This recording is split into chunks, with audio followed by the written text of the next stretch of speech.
Fala pessoal, sejam bem-vindos ao canal Bit Gráfico, aqui quem fala é o Tainan. Hoje é o dia 26 de abril de 2022, uma sexta-feira, e no vídeo de hoje, pessoal, nós vamos atualizar a situação do mercado que caiu forte hoje, pessoal. Nesse vídeo a gente vai explicar os possíveis motivos e o que a gente espera aí para os próximos dias. Então, pessoal, vamos lá. Antes de começar, gostaria de convidar vocês a conhecer a corretora FTX, a corretora com uma das taxas mais baixas do mercado de criptomoedas. Deposite e saque em reais por meio de transferência bancária ou BRZ. Opere mercados futuros utilizando sua banca em moeda fiduciária, criptomoeda ou ações americanas como garantia. Operando na FTX, você consegue colocar ordens de alvo e stop loss ao mesmo tempo e ainda gerenciar o seu risco, já sabendo quanto pode perder e ganhar antes mesmo de abrir a operação. Você também consegue modificar as ordens simplesmente arrastando elas no gráfico. Na descrição do vídeo e no comentário fixado vai ter o link para você se cadastrar na FTX. Utilizando esse link você ganha $5 para gastar em taxas e 5% de desconto nas taxas dos trades. Se cadastre e aproveite. Então, pessoal, primeiramente, eu peço encarecidamente que se você que está assistindo esse vídeo ainda não for inscrito aqui no canal, se inscreve aí embaixo, ative o sininho para receber as notificações, porque aqui a gente posta atualizações todos os dias, trazendo, informando sobre o mercado. E se você ainda não deixou o like aqui nesse vídeo, deixa o like, não custa nada, mas faz toda a diferença para o canal. É assim que o YouTube entende que o conteúdo é bom, que o conteúdo é relevante, beleza? Então, pessoal, vamos aí falar da situação do nosso queridinho Bitcoin, que chegou a cair mais de 6% no dia. O que aconteceu? O que está acontecendo? Por que está caindo dessa forma? Bem, pessoal, como eu venho dizendo para vocês, nos últimos dias o mercado de criptomoedas está acompanhando, aliás, nos últimos anos, o mercado de criptomoedas vem acompanhando muito as bolsas americanas, tá? Principalmente Nasdaq e o SP500, que é o índice das 500 maiores empresas listadas em bolsas nos Estados Unidos. E, pessoal, se a gente olhar para o SP500, hoje ele também teve uma queda forte, uma queda fora do normal, 3,6% de queda num dia, pessoal. Para o SP500 é muito, tá? Ele não tem essa volatilidade toda.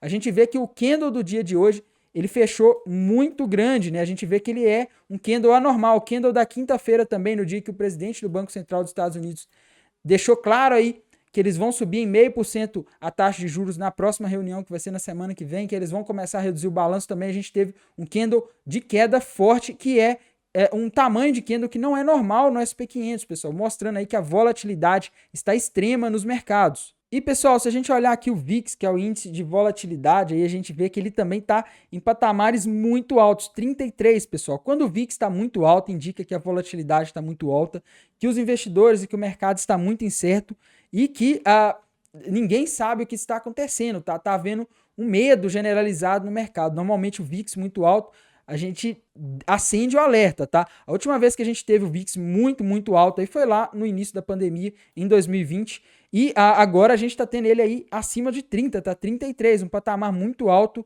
e que é aí ruim para os mercados, tá? Geralmente isso não é um bom sinal para as bolsas. Bem, pessoal, o Bitcoin, como eu venho dizendo para vocês, ele vem seguindo o SP500, tá? E como eu estava dizendo, pessoal, nos últimos dias, o gráfico do Bitcoin, ele nem estava dando nenhum padrão gráfico muito claro, muito fácil de identificar, porque ele estava ali fazendo a bandeira de baixa, porém a bandeira de baixa meio estranha, né? Com os pavis muito grandes e, além desses pavis muito grandes, nós tínhamos também esse volume de negociação, ele não estava diminuindo ao longo da figura, né? Mas acabou rompendo para baixo. E, pessoal, como eu disse, tá? O que podia puxar o Bitcoin para baixo era bolsas americanas, e bolsas americanas, infelizmente, não estão na melhor situação. Daqui a pouco a gente vai explicar o que aconteceu hoje e nos últimos dias. Mas, pessoal, graficamente, se a gente projetar essa bandeira de baixa, que a gente consegue ver, enxergar aqui no gráfico do Bitcoin, a gente tem alvo aproximadamente lá na região dos $32 mil, tá? Se a gente pegar aqui, fizer a projeção dessa primeira perna de alta,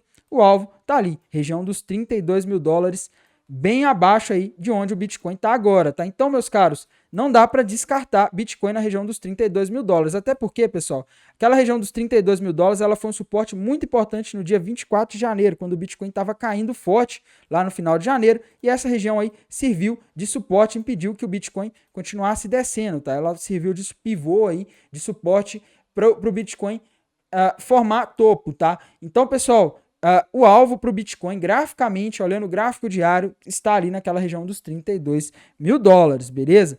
Dá para dizer que rompeu essa bandeira de baixo, fez o pullback ontem e agora está aí dando sequência ao movimento, beleza? Bem, pessoal, uma coisa que a gente deve observar aqui no Bitcoin, tá? Nos últimos dias, eu venho comentando com vocês que se a gente olhar no gráfico semanal do Bitcoin, a gente pode ver uma gigantesca bandeira de baixa se formando, pessoal.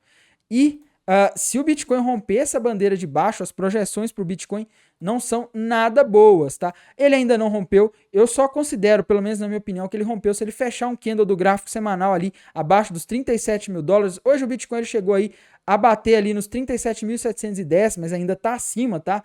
Eu penso que se ele fechar ali abaixo dos 37 mil dólares, essa bandeira de baixa poderá estar sendo confirmada e as projeções dessa bandeira de baixa do gráfico semanal, que é um tempo gráfico muito importante, não são nada otimistas, tá? Elas projetam o Bitcoin ali na região dos 18 mil dólares aproximadamente. Tainan, vai? Não sei, pessoal, mas é o padrão gráfico, tá? Se vocês procurarem aí bandeira de baixa no Google, vocês vão ver que existe esse padrão e que aparentemente o Bitcoin está fazendo esse padrão depois de uma pernada de baixa, ele dá uma descansada aí, entre aspas, né, da queda para continuar o movimento. A gente vê que o volume de negociação, ele veio caindo aí ao longo da figura, mostrando aí, validando para a gente a possibilidade desse padrão estar se concretizando aqui no gráfico do Bitcoin, tá? Então, pessoal, muito cuidado com o Bitcoin, não se empolguem, porque a projeção gráfica do Bitcoin não está apontando para alta, está tudo apontando para baixo, tá? Lembrando, pessoal, a gente está falando aqui de um gráfico semanal, tá? Essa bandeira aqui, a outra era do diário, essa é do semanal.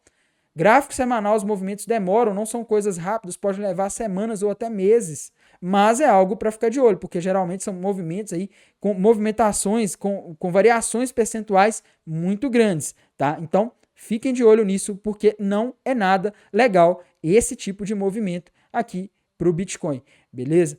Bem, pessoal, ainda falando de Bitcoin, a gente tem que lembrar dos indicadores de sentimento. Embora eu não use eles para tomar decisões, eles estão dando sinais muito importantes. Se a gente for aqui para a plataforma TRDR, pessoal, que é a plataforma muito utilizada aí para análise de sentimento de criptomoedas, a gente vê que o nosso queridinho indicador Long Short Ratio, ele está nesse momento em 3,23, mais de 3 pessoas compradas para cada pessoa que está vendida, tá? Pessoal, um dos motivos que eu não gosto de usar, muita gente pergunta por que eu não gosto de usar ele para tomar decisões, né?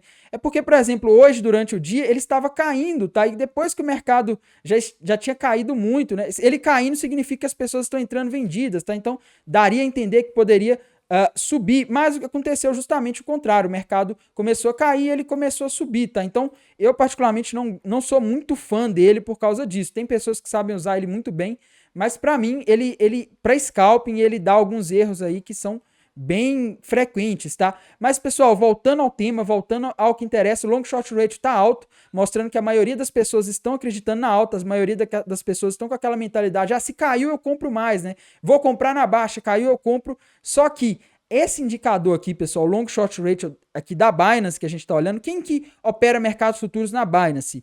São baleias ou são sardinhas? Em geral, pessoal, a maioria dessas pessoas aí, dessas 3 pessoas que estão compradas para cada pessoa que está vendida, dessas 3 pessoas que estão apostando na alta para cada pessoa que aposta na queda, são sardinhas, tá? Porque baleias, grandes investidores institucionais, eles vão operar principalmente em mercado OTC, tá? Eles operam no mercado spot OTC, eles não vão sair dando ordem a mercado dentro dessas plataformas.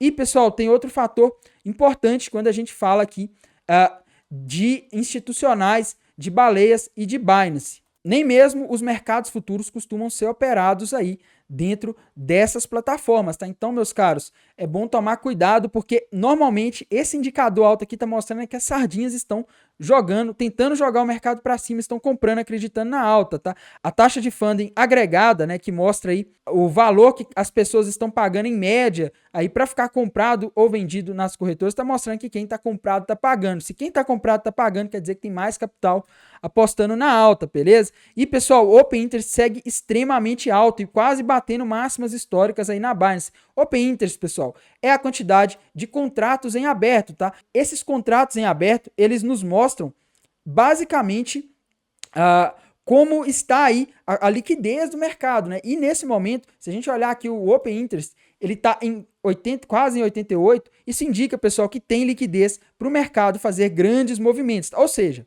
a maioria das pessoas estão apostando na alta, a maioria das sardinhas estão apostando na alta. Tem muitas sardinhas que colocaram muito capital ali para ser queimado em caso de um movimento contrário. Se acontecer uma grande liquidação, pessoal, a maior probabilidade, pelo que a gente está vendo, pelo fato de muitas pessoas estarem apostando alta, é de que ocorra para baixo. Essas pessoas vão proporcionar ao mercado um movimento enorme, tá? Porque quando começar a pegar stop, começar a pegar a liquidação e entrar o efeito cascata, pode ser um movimento aí gigantesco, tá? Então, pessoal, cuidado com isso, não brinquem com isso, porque a coisa não tá legal. Os indicadores de sentimento estão mostrando aí que as pessoas estão eufóricas, tá? As pessoas estão acreditando muito na alta. E de fato, pessoal, eu converso com muitas pessoas, eu interajo com muitas pessoas, eu jogo enquetes em grupos do Facebook, em grupos do Telegram, né? E até aqui no canal, na área de comunidades, às vezes. E o que eu vejo, pessoal, é que as pessoas não acreditam muito que o Bitcoin está caindo, tá? Embora a gente olhar só um público seleto, né, não seja bom, tá? A gente não tem uma amostra ideal. Isso, quem mostra a gente isso é o long short ratio, são os indicadores de sentimento. As pessoas que eu converso, pessoal, elas estão acreditando muito na possibilidade de alta do mercado. Elas estão acreditando que vai para cima. Elas estão acreditando que se caiu, vai subir. Que as últimas vezes que o Bitcoin caiu para essa região dos 30 mil dólares, comprou e deu lucro. Tá? Então tá todo mundo acreditando muito nisso. E os gráficos não estão confirmando isso. Então é bom ter um pouco de atenção. Tá? Os gráfico diário está dizendo que vai para 32 mil dólares. Gráfico semanal está dizendo que pode ir para 18 mil dólares em algumas semanas ou meses, tá? Então, meus caros, cuidado, a coisa não tá legal, beleza? Tainan, mas o que causou essa queda forte nos mercados? O que está acontecendo? Bem, pessoal, ontem o ministro das Relações Exteriores russo, Sergei Lavrov, disse que há risco de uma guerra nuclear, né? Eles estão aí basicamente fazendo pressão, tá? Falando, olha, se os Estados Unidos continuarem dando armas para a Ucrânia, pode ser que a coisa piore. E, pessoal, qual que é o problema disso, tá? Os mercados não gostam dessas coisas, não gostam desses tons de ameaça. E há alguns analistas aí, políticos, né, que estão falando que já estamos em uma terceira guerra mundial, que já há um conflito aí entre Estados Unidos e Rússia e que ele está começando na Ucrânia. Eu não sei, tá? Eu não sou especialista nesse assunto, eu não entendo desse assunto, mas esse tipo de coisa, essas narrativas assustam os mercados. A gente sabe que os mercados, eles olham muito as narrativas, tá, pessoal? Então, isso não é nada bom. E para piorar, pessoal, o que fez os mercados virarem hoje foi essa notícia, viu, pessoal? Quando saiu essa notícia de que a Rússia cortou o gás da Polônia hoje por volta do meio-dia, a coisa não ficou legal, tá? Os mercados não gostaram, os mercados reagiram mal. Os mercados vinham até bem de manhã, vinham até subindo um pouco, tá? Até o Bitcoin estava aí relativamente tranquilo. Veio essa notícia de que a Rússia cortou o gás da Polônia e os investidores começaram a entender que a Rússia está começando a adotar uma postura agressiva aí contra aqueles países da União Europeia, países da OTAN, e o mercado começa a ficar com medo, tá? Porque a partir daí ninguém sabe o que vai vir. Será que vai parar aí? Será que vão continuar? E lembrando, pessoal, Rússia cortando esse gás para a Polônia, que uma hora pode acabar cortando para outros países europeus, isso pode acabar aumentando a inflação na Europa, uma vez que lá eles dependem muito do gás natural, tá? E inflação é justamente o que tem aí mexido, é o tema que tem perturbado os mercados ultimamente, né? Então isso não é nada bom, isso aí deixou o humor dos mercados pior do que já estava nos últimos dias. E pessoal, recapitulando o que aconteceu ontem, tá? Ontem o que assustou os mercados, na segunda-feira os mercados amanheceram em queda e depois eles subiram. Algo que assustou os mercados ontem, pessoal, que fez os mercados amanhecerem em queda no mundo, né? Foi a notícia aí de os casos de Covid na China, tá? E também a possibilidade de Pequim, que é uma das maiores cidades da China, entrar em lockdown, tá? Lembrando, Xangai já vai para a quarta semana de casos de Covid aí, de lockdown. Isso não é legal, pessoal. Os mercados não gostam disso, tá? Lembrando, pessoal, o mercado não gosta de incertezas, tá? Isso aí traz mais incertezas, isso aí corre o risco de causar mais inflação, tá? Não sei se vocês lembram, mas no início da pandemia, quando começou os casos de Covid, a China, por alguns momentos, ela não pôde exportar, né? E isso causou um problema sério nas cadeias de suprimentos. Muitos produtos que a gente compra que vem da China, suporte para colocar em celular, suporte para colocar no carro, para colocar o celular, né? Começaram a não vir, muita coisa começou a subir de preço, tá? Então, esse tipo de coisa, pessoal, não é bom, tá? Essas notícias aí assustam os mercados e são até ruins para países como o Brasil, que possuem a economia muito ligada à China, tá? E, pessoal, a gente não poderia deixar de falar hoje do dólar, tá? Hoje o dólar bateu aí R$ 5 de novo. Muitas pessoas estavam falando que ele ia 3,80, né? Que ele iria voltar para valores muito baixos, mas não, pessoal, o dólar bateu o alvo daquele fundo duplo que ele formou ali no gráfico diário, tá? Que era ali na região de aproximadamente R$ 5, e ele já chegou, tá? O dólar já chegou naquele alvo. E eu, pessoal, como eu sempre digo com vocês, tá? Eu não gosto de usar análise gráfica em dólar contra real, porque existem muitas variáveis que impactam esse par, tá? Mas dessa vez a análise gráfica aí, ela acertou, tá? Aí o dólar bateu e, pessoal, lembrando, fundo duplo, ele é um padrão de reversão, tá? A gente vinha numa tendência de baixa, né? E o fundo duplo, quando ele aparece, ele indica que a tendência de baixa pode ter sido revertida, tá? Ou seja, pode ter virado uma tendência de alta e o dólar pode voltar a valorizar frente ao real, beleza? Então, essa é a visão, essa é a perspectiva. E, pessoal, uma coisa que é importante ressaltar, tá? Hoje o dólar fechou perto de R$ 5, mesmo com o Banco Central brasileiro atuando, tá? E fazendo um leilão extraordinário de 10 mil contratos de swap cambial, tá? E mesmo assim o dólar fechou nesse patamar. Aí, pessoal, isso aí mostra a força do movimento, tá? Mas, Tainan, o que está causando esse movimento aí no dólar? Por que o dólar ele está subindo dessa forma tão rápido? Por que ele caiu tão rápido? Por que ele agora está subindo tão rápido? Bem, pessoal, sobre o dólar, tá? Eu fiz até um vídeo aqui no canal quando ele caiu, falando exclusivamente sobre o dólar. E o que fez ele cair no início do ano, pessoal? Commodities em alta, tá? Inflação no mundo. Com a inflação no mundo, o Brasil, que é um grande produtor de commodities, começou a ser bem visto, tá? Muitos investidores começaram a trazer dinheiro para colocar em empresas brasileiras que são muito boas produtoras de commodities, né? Como a Vale, que são empresas muito sólidas, muito seguras, assim, relativamente seguras de se investir, né? Então, muitos investidores internacionais olharam e falaram, olha, com esse cenário de inflação, qual país que ganha? Brasil. Aí veio o conflito entre Rússia e Ucrânia, aumentando ainda mais o preço das commodities. Quem que ganha? Brasil. Por quê? Porque ele é um bom produtor de commodities, porque ele tem aí uma... Ele está longe daquela confusão toda que acontece entre Rússia e Ucrânia. Então, o Brasil é um refúgio geopolítico em termos de país emergente, talvez seja um dos melhores países emergentes no momento.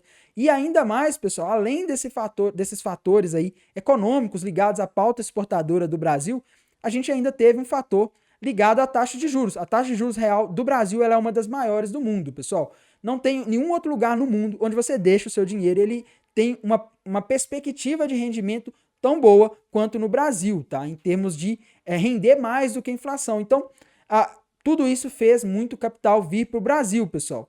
Mas na quinta-feira passada, quando o presidente do Banco Central dos Estados Unidos anunciou naquela reunião do FMI que os Estados Unidos agora vão começar a intensificar o aperto monetário, vão intensificar a subida da taxa de juros, vão tomar medidas que tendem a valorizar a moeda norte-americana, o mundo começou a mudar. Era feriado aqui no Brasil na quinta-feira e na sexta-feira o dólar já começou a subir forte, tá?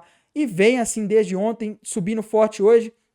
E também um dos fatores, pessoal, que naquela reunião o presidente do Banco Central brasileiro disse que aqui no Brasil o aumento da taxa de juros, o ciclo de aumento da taxa de juros já está chegando próximo do fim, tá? Então os investidores pensaram, olha, agora os Estados Unidos vai apertar, o Brasil já está parando. Talvez seja melhor começar a levar capital para lá. E nessa onda especulativa começou a sair capital. Também, pessoal, na segunda-feira e nos últimos dias a gente já está tendo lockdown na China, tá? Veio a notícia de que há vários navios parados lá para recarregar, para descarregar na China. Ou seja, com o lockdown, a economia chinesa está parando. E, pessoal, qual que é um dos maiores consumidores?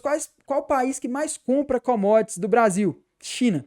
E se a economia da China começa a esfriar, começa a ter problemas por causa de lockdown, elas tendem a comprar menos commodities do Brasil, tá? Isso faz o preço cair, faz o Brasil vender menos também. Consequentemente, pessoal, o que acontece? O Brasil passa a ganhar menos. E os investidores que antes estavam colocando dinheiro no Brasil, porque ele é um país que produz commodities, porque estava vendo inflação, essas commodities estavam subindo, eles começam a olhar para o Brasil e falam, não, vou tirar meu dinheiro daqui. Bolsa brasileira chegou a subir 40% em dólar no ano, vou realizar meu lucro aqui, esse mundo está muito estranho, tem muita coisa acontecendo, vou pegar meu dinheiro e sair fora, tá? No mundo inteiro, muitas bolsas caindo, as coisas não estão bem. Aqui no Brasil eu consegui ganhar algum dinheiro, vou pegar esse dinheiro e sair fora antes que eu perca aqui também, tá? E nessa mentalidade, muitos investidores que investiram em empresas brasileiras produtoras de commodities começaram a tirar o dinheiro e aí a gente teve o que a gente está vendo, tá? Dinheiro saindo do Brasil, fluxo de estrangeiro tirando dinheiro do Brasil, fazendo aí com que o real se desvalorize, porque para tirar dinheiro do Brasil, eles trocam real por dólar, que é a moeda internacional. Então isso aí vem prejudicando a moeda brasileira, pessoal. Então, enquanto tiver esse cenário de aversão a risco, eu acho difícil aí o real voltar a se valorizar. Uma coisa que a gente deve prestar atenção é que na semana que vem a gente vai ter a reunião do Banco Central Brasileiro, também a ata do Copom. E nessa ata, pessoal, eles vão aí provavelmente fazer um aumento de juros, tá? Talvez um pouco mais intenso do que era esperado. A gente ainda não sabe, tá? Eu não tenho acompanhado muito isso, mas talvez com esse aumento aí do dólar aqui no Brasil, eles podem apertar a taxa de juros um pouco mais e talvez isso aí controle o câmbio. É difícil de falar, pessoal, mas na minha opinião, eu acredito que o real ele só voltaria a se valorizar agora se nós tivéssemos aí uma acalmada, uma tranquilizada aí no mundo, tá? Se o mundo ficasse um pouco mais calmo, porque na situação que tá, né, pessoal, eu sinceramente, eu já acompanho o mercado aí desde 2015, tá? Todos os dias, acompanho notícias, opero, e uma coisa que eu nunca vi é um ano tão conturbado, tá? A gente já tinha aí a conta da Covid chegando, a conta que eu falo do Banco Central dos Estados Unidos, que imprimiu muito dinheiro, e agora teria que tirar esse dinheiro das economias, aí vem mais o que depois? Vem a pandemia na China de novo, pessoal. Pois é, pandemia começou lá, Ucrânia e Rússia, conflito armado de grandes dimensões, tal como o mundo não vê há muito tempo. Tá? Então, assim, é tanta coisa acontecendo ao mesmo tempo, pessoal, que eu não me lembro de ter visto um ano tão conturbado e um ano tão incerto, tá? Mas se desse uma acalmada com esse contexto de inflação, eu acredito que o real poderia se apreciar, tá? Mas, no geral, pessoal, a perspectiva aí é com esse aperto monetário que tende a ser intenso aí durante esse ano e o primeiro semestre de 2023, é que o real ele não se valorize muito, tá? Ele pode até se dar umas valorizadas se o mundo acalmar, mas a tendência do real ainda continua sendo uma tendência de desvalorização frente ao dólar, beleza? Eu sempre mostro esse gráfico aqui no canal, pessoal. Desde que o real foi criado lá no plano real, o real só desvaloriza, tá? O dólar só sobe frente ao real, tendência de alta, meus caros. Infelizmente, essa é a realidade do nosso Brasil, tá? E com aperto monetário, as moedas de países emergentes tendem a sofrer mais, viu, pessoal? Bem, muita gente deve estar perguntando aí, Tainan, mas o que você está fazendo? Você está aproveitando esse movimento aí de alguma forma? Bem, pessoal, eu estou aproveitando sim, tá? Mas eu estou fazendo pequenas operações de scalping, day trade muito rápidas ali de short nas altcoins, tá? As altcoins muitas caíram forte hoje e deram muitas boas oportunidades aí de operações curtas aí e rápidas na ponta vendida, tá? Eu já vinha falando nos últimos dias que nesses dias era para procurar oportunidades de operar vendido nas altcoins e, pessoal, tem sido bom, tem dado um bom resultado e não tenho aberto posições de swing trade, tá? Geralmente posições de day trade e scalping eu não trago aqui porque são posições que eu abro e fecho muito rápido, não daria tempo de eu fazer um vídeo ou mesmo atualizar, tá? São coisas assim que viu a oportunidade, já entro e viu a hora de fechar, já sai, tá? Mas, pessoal, se eu ver alguma oportunidade boa de swing trade, como eu vi lá no início de abril, eu vou estar trazendo para vocês, tá?